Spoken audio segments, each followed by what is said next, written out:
friends, today I am making Karnataka street food, that is Churmuri. This is a spicy bhel with South Indian flavors. Let us see the recipe for this wonderful thing. And the main thing is you don't need to cook anything. Easy ingredients always available in our homes.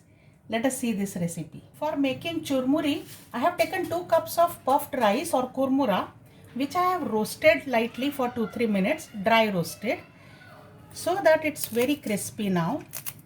If it's already crispy, you need not roast them. Let me take these into a mixing bowl. To this I am adding 2 tablespoons of fried or roasted peanuts you can take instead. Half a cup of mixed namkeen mixture. This has sev, chana dal, bundi, everything. You can take any mixture of your choice of namkeen mixture. I am adding half a teaspoon of salt and half a teaspoon of red chili powder.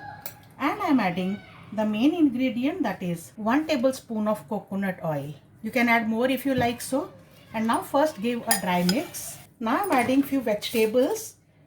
Half tomato very finely chopped, half onion finely chopped, half carrot grated, finely chopped coriander leaves. You can also add green chili if you like, extra spicy.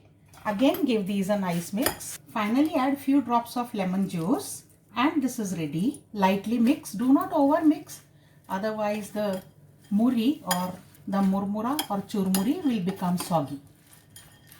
Let's serve this. Garnish with some more namkeen and freshly chopped coriander leaves.